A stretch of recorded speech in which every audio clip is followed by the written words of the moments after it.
हाँ जी, तो आज हम जेईई एडवांस 2016 पेपर 1 की केमिस्ट्री सॉल्व करने वाला है एंड देखने वाले हैं कि जो सब्जेक्ट कट ऑफ होती है ना, वो केमिस्ट्री के लिए क्रॉस करना कितना आसान काम होती है। बट आप लोगों ने जो 2 से 3 साल प्रिपरेशन किया है उसमें सबसे कम टाइम केमिस्ट्री को ही दिया है, ज़्यादा टाइम हम फिजिक्स और मैथ्स को देते हैं, इसलिए अब डर लग रहा होता है कि केमिस्ट्री की कट ऑफ भी क्लियर होगी कि नहीं होगी।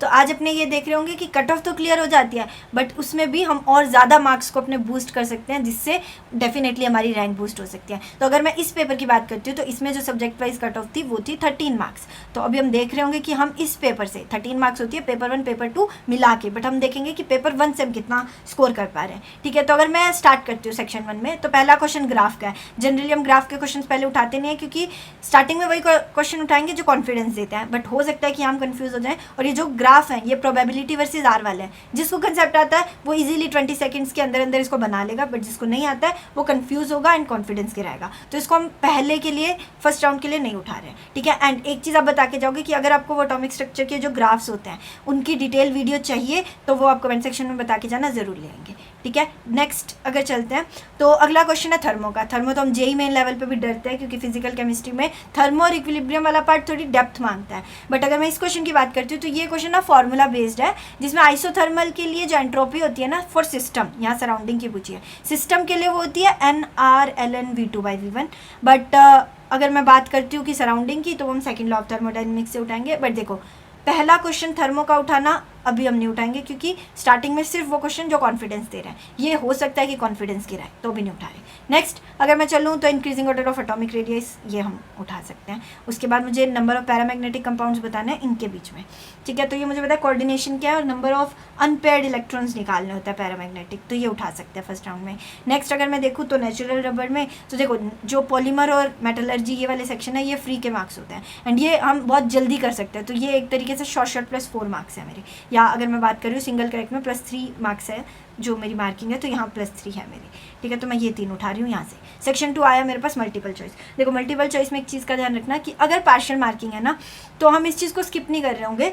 अगर पार्शियल मार्क्स है तो मैं ट्राई करूँगी अगर मेरे को 4 में से एक भी ऑप्शन के लिए चीज़ें सही लग रही है कि श्योर हूँ मैं, कि श्योर हूँ कि ये आंसर होगा, तो मैं मार्क करूँगी क्योंकि एक मार्क से 500 से 1000 रैंक का डिफरेंस आता है, तो डेफिनेटली मैं मिस नहीं करूँगी। बट राउंड 1 में हम इजी क्वेश्चन पहले उठाएंगे। तो अगर इसमें देखो तो अरेनियस का है एंड मुझे दिख रहा है कि स्टेटमेंट बेस्ड है, तो स्टेटमेंट बेस्ड हमेशा जनरली ऐसा होता है ना कि हम स्टेटमेंट वो ऐसी पूछते हैं कि हम फंसते हैं, तो मैं इसको राउंड 1 में नहीं उठाऊंगी क्योंकि अगर मैं पहले उठाऊंगी और कंफ्यूज होंगी तो कॉन्फिडेंस गिरेगा नहीं। नेक्स्ट अगर देखें तो इसमें भी मुझे वो बीटा डीके और वो सारी चीज़ें सोचनी है, रिलेट करना है। तो अगर मैं इस क्वेश्चन को देखूं और मुझे दिया गया है Z greater than 20, तो इसको मैं अभी नहीं उठाऊंगी, बाद में देखते हैं क्योंकि ये हो सकता है कि मेरा कॉन्फिडेंस गिरा है। और ये जब क्वेश्चन सिलेक्शन कर रहे हैं ना तो ऐसे नहीं कि बस देखते ही छोड़ दिया, नहीं, थोड़ा क्वेश्चन को पढ़ लो कि पूछा क्या, ऑप्शंस देख लो कि क्या मैं सोच सकती हूँ। अगर ऐसा लग रहा है कि सोचूंगी तो कॉन्फिडेंस गिरेगा, देन नेक्स्ट पे चलते हैं, इस पर बात में आएंगे। नेक्स्ट बोरेक्स आता है, ये NCERT बेस्ड है, बोरेक्स रिलेटेड क्वेश्चन रिपीट हो रहे होते हैं तो उसके रिलेटेड है। सिमिलरली इसमें फिर से वो इनऑर्गेनिक वाले में हमें हर एक पॉइंट को ध्यान से पढ़ना होता है और ये हुई हमारी मल्टीपल चॉइस, तो अभी के लिए इसको रहने देते हैं, आगे चलते हैं। फिर अगर मैं चलती हूँ तो 2 लोन पेयर्स ऑफ इलेक्ट्रॉन बताना है इसमें, यस ये मैं उठा लूँगी क्योंकि मुझे पता है केमिकल बॉन्डिंग का बेसिक सा क्वेश्चन है। उसके बाद अगर मैं देखती हूँ सिलेक्टिवली प्रेसिपिटेट S2- और ये देखो ये क्वेश्चन जो है ये है मेरा सॉल्ट से, एंड सॉल्ट में हमें बहुत ऐसे कम कॉन्फिडेंस होता है क्योंकि हमें लगता है कि रटने वाली चीज़ें हैं। तो सबसे पहले तो सॉल्ट एनालिसिस बहुत रिलेट करके अच्छे से पढ़ा जा सकता है जिसमें आप इजीली क्वेश्चंस को सॉल्व कर सकते हो। ठीक है, तो एक इस चीज़ का तो ध्यान रखना। उसके साथ साथ अगर मैं बात करती हूँ अभी के लिए तो मैं इस क्वेश्चन को नहीं उठा रही होंगी क्योंकि वही इनऑर्गेनिक है, अगर कन्फ्यूजन होगी तो कॉन्फिडेंस गिरेगा। और अगर एक जो सोर्स की मैं बात करी थी वो ये कि हमारे टाइम पे ना दोस्त ने हमें AIR1 के नोट्स दिए थे फॉर सॉल्ट एनालिसिस, जिससे हम पढ़ते थे, जिससे हम रिवाइज करते थे एंड वो सारी चीज़ें हमने स्ट्रॉन्ग की थी। तो वो सारी चीज़ें जो भी नोट्स होते हैं वो आपको प्राइमरी सोर्सेज में मिल रहे होंगे बीइंग IITian की। एंड विद दैट जो काइजन के सेशंस होते थे जिसमें एक्चुअल में दोस्त हमें AIR1 के नोट्स, दोस्त मतलब मोहित सर, वो हमें AIR1 के नोट्स समझा रहे होते थे, हमसे प्रैक्टिस करवा के टेस्ट ले रहे होते थे। तो अभी भी काइजन के सेशंस चलते हैं 99 परसेंटाइल क्लब में, जिसमें प्रॉपर्ली केमिस्ट्री ओरिएंटेड सेशन दोस्त ले रहे होते हैं, बट नॉन एकेडमिक चीज़ें जो एक्चुअल में आपकी रैंक डिसाइड करती है वो सारी चीज़ें बीइंग IITian की टीम ले रही होती है। तो उस अगर बात करूँ काइजन में आने के लिए जो आउटलायर्स एडवांस्ड का पार्ट है उसके अंदर आने के लिए आपको प्रॉपर्ली रजिस्ट्रेशन करना होता है एंड ऑल चीज़ें, वो सारी डिटेल्स कि क्या क्या आपको मिलता है आउटलायर्स एडवांस में, प्राइसिंग क्या है और वो सारी चीज़ें वो आपको डिस्क्रिप्शन में मिल जाएंगी, आप उसको चेकआउट कर सकते हो। ठीक है, अब आगे चलते हैं क्वेश्चन पे। सॉल्ट वाला मैं अभी छोड़ रही हूँ। Next Tollens test. अब टॉलेंस टेस्ट में है कि मुझे पता है कि वो एल्डिहाइड्स वगैरह देते हैं, बट अगर इसमें देखूँ तो इसमें बेंजल्डिहाइड है, वैसी वेरिएशंस है कि फिनाइल रिंग्स दी हुई है। तो मुझे दिख रहा है कि थोड़े ऑप्शंस कॉम्प्लेक्स है, सोचना पड़ेगा, अभी नहीं, कंफ्यूज नहीं करना है मुझे अभी खुद को। नेक्स्ट चलते हैं। नेक्स्ट अभी देखो, सबसे पहले तो ना इस क्वेश्चन में हम क्या करेंगे, इतने स्टेप्स देख के क्वेश्चन छोड़ देंगे, बट ये क्वेश्चन सबसे मैं बोलूँ तो एनसीईआरटी बेस्ड क्वेश्चन है। एक बार एक एक स्टेप को सोच लिया ना कि क्या क्या होगा, आंसर आ जाएगा। तो इस क्वेश्चन को अभी अपने उठा रहे होंगे। देन अगर मैं चलूँ आगे, क्यूमीन वाला, ये भी एनसीईआरटी की है, बट इसमें मुझे दिख रहा है कि बहुत ज़्यादा वो है। उसके साथ साथ ऐसा नहीं कि वो मैं नहीं सोच सकती, बट उसके बाद जो ऑप्शंस है वो थोड़ा कंफ्यूज करेंगे कि 1% FeCl3 और ये तो मुझे कन्फ्यूजन नहीं चाहिए, तो अभी हम इसको नहीं उठा रहे। नेक्स्ट चले, अब आगे इंटीजर टाइप। देखो इंटीजर टाइप में फ्री के मार्क्स होते हैं, या मैं बोल सकती हूँ इसमें वो मार्क्स हैं जो मैं अच्छे से उठा सकती हूँ, क्योंकि नेगेटिव मार्किंग नहीं है तो हम डाउट में नहीं जाते। और अगर हम अप्रोक्सीमेटली भी आंसर निकाल लेते हैं ना, या हम होता है कि ये हो सकता है, तो हम स्मार्ट गेस बहुत अच्छे से मार सकते हैं। तो इसलिए इन क्वेश्चन को मैं अच्छे से यूज़ करूँगी मार्क्स उठाने के लिए। जैसे अगर मैं फर्स्ट क्वेश्चन की बात कर रही हूँ, तो ये मुझे बोल रहा है कि मोल फ्रैक्शन ऑफ सोल्यूशन जो कि 0.1 दिया हुआ है, मोलैरिटी बराबर है, डेंसिटी दी हुई है, और मुझे रेशो पूछा मॉलिक्यूलर वेट में। उठा रही हूँ मैं ये, क्योंकि बेसिकली मुझे मोल फ्रैक्शन से मॉलिक्यूलर वेट में आना है, तो वो मैं एक्सप्रेशन में मोल्स को तोड़ूंगी और आ जाऊंगी, तो ये उठा रहे हैं। नेक्स्ट है डिफ्यूजन कोफिशिएंट आइडियल गैस के लिए मीन फ्री पाथ, और ये अभी के लिए नहीं उठाते क्योंकि मुझे वो डिफ्यूजन कोफिशिएंट का रिलेशन और वो सारी चीज़ें सोचनी पड़ेगी, तो फर्स्ट राउंड में नहीं। देन मैं चलूँ neutral faintly alkaline solution, 8 moles of permanganate anion जो कि ऑक्सीडाइज कर रहा है थायोसल्फेट को। देखो, और मुझे बताना है कि सल्फर का जो प्रोडक्ट बनेगा उसके कितने मोल्स आएंगे, 8 मोल्स ऑफ KMnO4 से। तो देखो ये एनसीईआरटी की रिएक्शन है। अब ये है तो एनसीईआरटी की, बट अगर देखते हैं तो थायोसल्फेट से कौन सा प्रोडक्ट बनता है, ये सोचना हमें स्टार्टिंग में कंफ्यूज कर सकता है। विद दैट मुझे बताना है कि 8 से कितना है, तो मुझे वो बैलेंसिंग और वो फिजिकल वाला टच आ रहा है, तो ये थोड़ा लेंदी भी होने वाला है। एंड इसको मैं अभी नहीं उठाऊंगी, क्योंकि लेंदी क्वेश्चन जो होते हैं वो हम बाद में उठाते हैं, ताकि आगे जो डुएबल क्वेश्चन है जो जल्दी होने हैं वो मैं पहले कर लूँ, तो इसलिए मैं अभी के लिए इसको नहीं उठा रही। फिर मैं ज्योमेट्रिकल आइसोमेरिज्म पॉसिबल पूछे इसके, तो ये मैं उठाऊंगी, क्योंकि देखो ज्योमेट्रिकल पूछे हैं तो मैं वेरिएशन सोच सकती हूँ, और मैंने वेरिएशन सोच लिया, आंसर आ गया। इसमें ऑप्टिकल तो काउंट करनी ही नहीं है कि ज़्यादा टाइम लगेगा, नहीं, तो मैं ये उठा रही हूँ। नेक्स्ट अगर मैं चलूँ मोनोब्रोमिनेशन करनी है इसकी, तो देखो मोनोब्रोमिनेशन करनी है तो हम सोच सकते हैं कि BR लग रहा होगा, एंड उससे मुझे कैलकुलेट करना है कायरल प्रोडक्ट्स, और इसमें ऑलरेडी एक कार्बन तो कायरल है ही, तो हम जैसे डायरेक्टली अगर काउंट करें तो एक यहाँ, एक यहाँ, एक यहाँ, एक यहाँ, तो वहाँ से आंसर 4 आता है। बट क्या 4 आंसर सही है, वो सारी चीज़ें अभी डिस्कस करते हैं। तो मैं इस क्वेश्चन को भी उठा रही हूँगी। तो मैंने जितने क्वेश्चन उठाए हैं अभी, इनको अपने सॉल्व करते हैं, देन देखते हैं कि हमारा टोटल स्कोर पेपर 1 से क्या आ रहा है।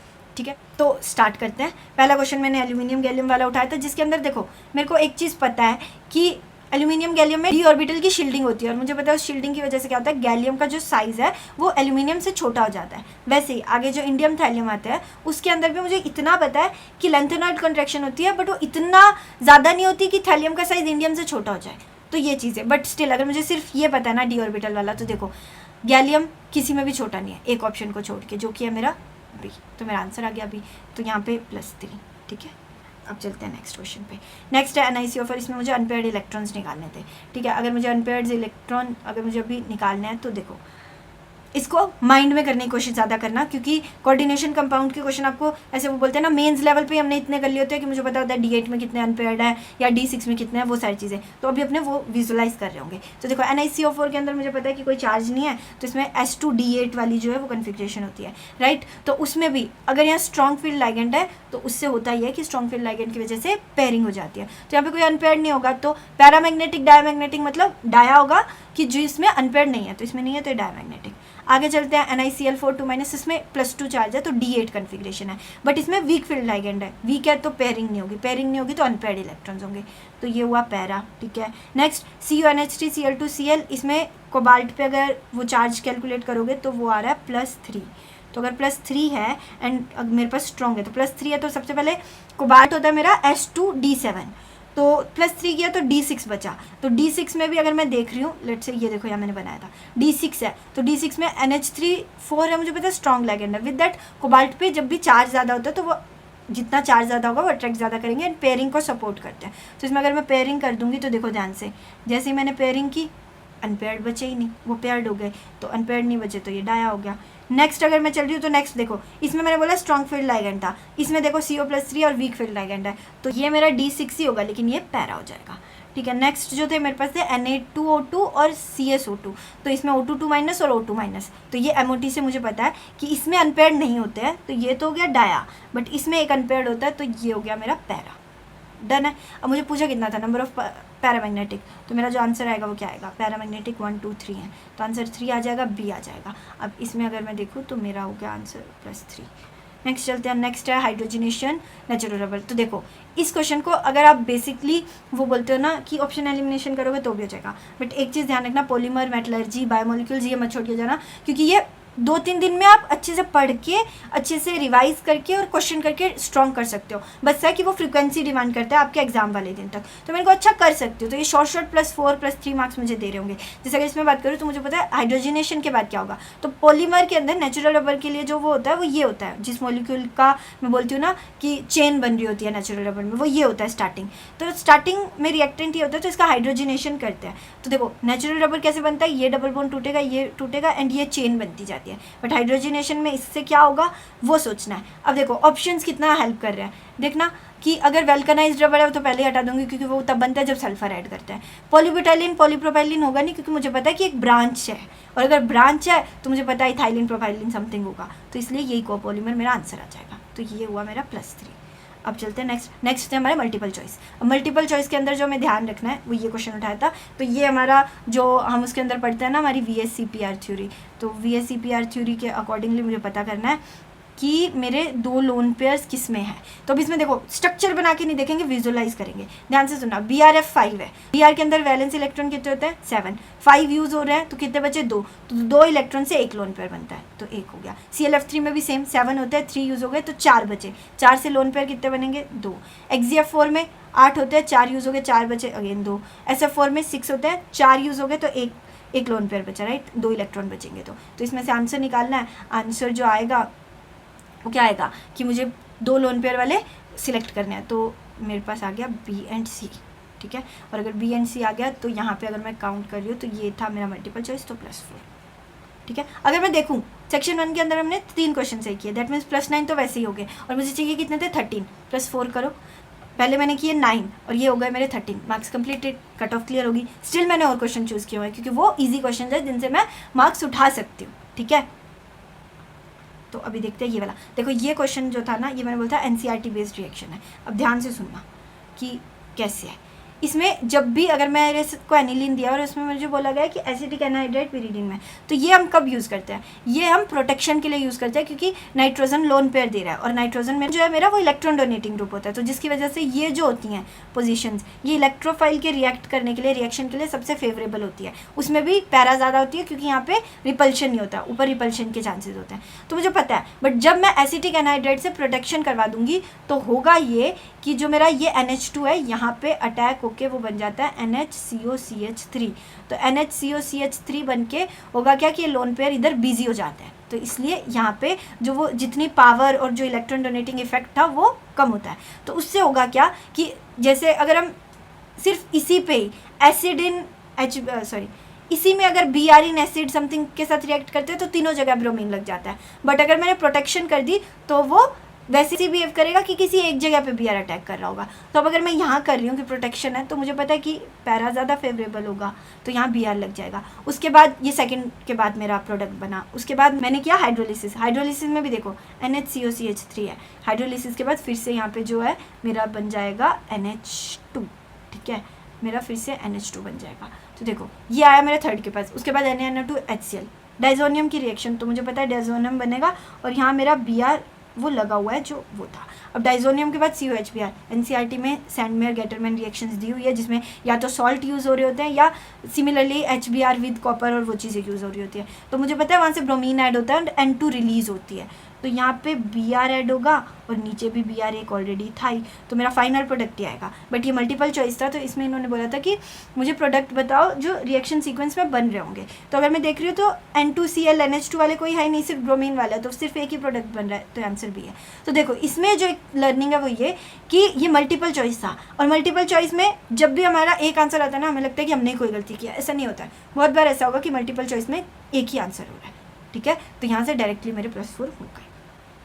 अब नेक्स्ट चलते हैं। नेक्स्ट आ गया हमारे इंटीजर टाइप, जो हम बहुत इजीली मार्क्स उठाने के लिए यूज़ कर सकते हैं। तो देखो इसमें हमें मोल फ्रैक्शन दिया था 0.1, तो सोल्यूट को मैं ए ले रही हूँ, सॉल्वेंट को बी ले रही हूँ। अब इसके अंदर इससे मैं ये निकाल सकती हूँ, क्योंकि देखो रेसिप्रोकल करके आप इसको इजीली निकाल सकते हो। फिर अब मुझे मोल्स के बीच में रेशो पता है, बट मोल्स में मैं ब्रेक कैसे करूँगी, given mass by molecular weight. तो अब ऐसे लिखूंगी तो मुझे गिवन मास में रिलेशन चाहिए, उसके लिए मुझे ये दिया हुआ है कि मोलैरिटी मोलैलिटी के इक्वल है। तो मोलैरिटी में आता है वॉल्यूम ऑफ सोल्यूशन, मोलैलिटी में आता है मास ऑफ सॉल्वेंट। अब वो लीटर और केजी में होता है, इसलिए मैंने इंटू 1000 किया और वो 1000 कैंसिल हो गया। ठीक है, अगर ये 1000 मेरा कैंसिल हो गया तो देखो मेरे पास volume of solution mass of solvent के बराबर आ गया। अब मुझे मास ऑफ सॉल्यूट चाहिए, तो देखो मास ऑफ सॉल्यूशन क्या होगा, डेंसिटी इन्होंने दी ही इसलिए थी कि आप वॉल्यूम इनटू डेंसिटी करके मास निकाल लो। तो मास ऑफ सॉल्यूशन होता है density into volume of solution, volume of solution mass of solvent के बराबर है। ये रिलेशन आया, तो इस रिलेशन से होगा क्या कि mass of solute equals to mass of solvent आएगा। वो यहाँ पुट करोगे तो जो एक्चुअल आपका एक्सप्रेशन बनेगा वो यही बनेगा जो पूछा गया है। तो जो यही बनेगा अगर, तो जो मेरा आंसर आएगा वो आ जाएगा 9।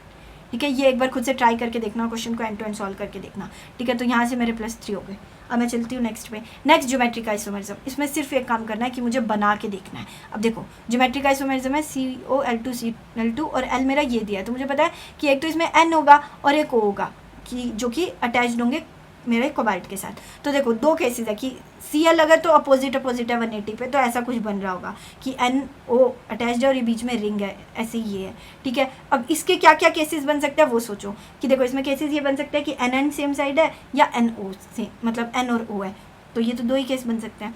वैसे अगर मैं ये देखती हूँ कि ये जो है ये 180 ना होने के बजाय एक साथ है, क्योंकि ये तो चेन है तो ये तो एडजेसेंट में रहेंगी। तो एक केस है कि ये दोनों CL यहाँ हो और ये ऐसा हो NO। अब इसके कितने केसेस होंगे सोचना ज़रा, इसके होंगे 3 केसेस। और ये मैंने क्यों बोला कि देखो एक साइड में NN है, फिर एक साइड में O और N होगा और एक साइड में O पास में होंगे, तो 3 आए। तो यहाँ से मेरा आंसर क्या आ गया 5। अब अगर मैं चलूँ लास्ट क्वेश्चन पे, तो देखो ये क्वेश्चन में मोनोब्रोमिनेशन थी। इसमें गलती क्या होगी कि हमने बोला था कि एक यहाँ लग जाएगा, एक यहाँ लग जाएगा, एक यहाँ लग जाएगा, एक यहाँ लग जाएगा, तो आंसर आना चाहिए 4 कायरल कंपाउंड, जो कि गलत है। 2 इंपॉर्टेंट चीज़ें हैं इसमें कि देखो जब भी ऐसे चेन दी होगी ना और हम इसको ऐसे देखेंगे, क्योंकि इसमें हम देख पाते हैं कि बैक साइड अटैक है, फ्रंट साइड अटैक है, तो इसलिए इसको ऐसे सोचना है। ठीक है, तो अब हम काउंट करेंगे कि कितने हो रहे हैं। ठीक है, तो अगर मैं अभी ध्यान से देखूँ तो देखना, अब मैं काउंट करूँगी तो एक CH3 पे लगेगा। ठीक है, तो एक तो यहाँ से आ रहा है। फिर यहाँ अगर मैं सोच भी रही हूँ कि एक हाइड्रोजन रिप्लेस हो जाए तो वो कायरल तो बन ही नहीं रहा ना, तो छोड़ देते हैं। इसमें अगर देखो तो देखो इसमें back side attack front side attack दोनों हो सकते हैं, तो यहाँ से 2 आ रहे होंगे कायरल प्रोडक्ट्स। अब इसमें अगर मैं देखूँ तो यहाँ से भी सिमिलरली जैसे इसमें 2 ही आने चाहिए। ठीक है, और एक यहाँ CH3 से एक आ रहा होगा। तो देखो पहले आंसर 4 निकाला था जो भी गलत था, अब निकाल रहे हो 2 2 4 और 2 6, अभी भी गलत है। क्यों? इसीलिए मैंने ये स्ट्रक्चर यहाँ ऑलरेडी बना के रखा है कि देखो जब आप यहाँ फ्रंट साइड बैक साइड देख रहे हो ना, तो एक होगा कि ब्रोमीन यहाँ लगेगा, लेकिन एक होगा कि यहाँ लगेगा। तो देखो यहाँ जब ब्रोमीन लग रहा है तब ये जो कंपाउंड बन रहा है ये कायरल रहा ही नहीं। कायरल मतलब कोई भी प्लेन ऑफ सिमेट्री नहीं होनी चाहिए, कोई सेंटर ऑफ सिमेट्री नहीं होनी चाहिए। यहाँ पे देखो ये प्लेन ऑफ सिमेट्री जा रही है, तो प्लेन ऑफ सिमेट्री जा रही है तो कायरल रहा ही नहीं, ये अकायरल हो गया। और एक्चुअल में ये मीजो कंपाउंड होते हैं। ठीक है, जिसमें कायरल कार्बन्स होते हैं बट स्टिल वो अकायरल होता है। क्यों? क्योंकि प्लेन ऑफ सिमेट्री एग्जिस्ट कर रही है। तो ये तो कायरल हुआ नहीं, तो ये 2 की जगह यहाँ एक ही होगा जो कायरल प्रोडक्ट होगा। अब आंसर काउंट करो तो हमारा आंसर आता है 5। ठीक है, तो आंसर 5 आता है, ये आंसर मेरा सही है। तो मैंने यहाँ से भी कर लिए मेरे +3। अब हम टोटल मार्क्स काउंट करते हैं। तो ये हमने 3 क्वेश्चन सॉल्व किए, तो 3 क्वेश्चन सॉल्व किए अगर मैंने, तो मेरे पास हो गया 9।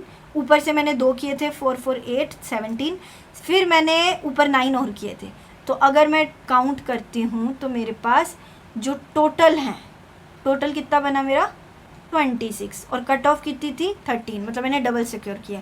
तो देखो आप केमिस्ट्री के पेपर में इजीली 30 मार्क्स स्कोर कर सकते हो। देखो हमने स्टार्टिंग में ही देखा कि कुछ क्वेश्चन थे जो फॉर्मूला बेस्ड थे, बट स्टिल हम स्टार्टिंग में नहीं करे, बाद में उन्हें टाइम देंगे। तो आप इजीली एक पेपर में 30 स्कोर कर सकते हो, और दोनों मिला के 60 से 70 मार्क्स आप इजीली केमिस्ट्री में ले सकते हो, अगर आप एक्चुअल में सही टाइम केमिस्ट्री को देते हो, अच्छे से सोचना सीखते हो, एंड वो सारी चीज़ें। तो डेफिनेटली अगर मैंने इसमें 26 स्कोर किया तो डेफिनेटली मैं केमिस्ट्री को यूज़ करके अपनी रैंक भी बूस्ट कर सकती हूँ, अपने मार्क्स भी बूस्ट कर सकती हूँ। तो बता के जाना कौन से क्वेश्चन थे जो वो सॉल्व कर लिए, किन किन क्वेश्चन में क्या क्या गलती की, वो कमेंट सेक्शन में लिख के जाओगे।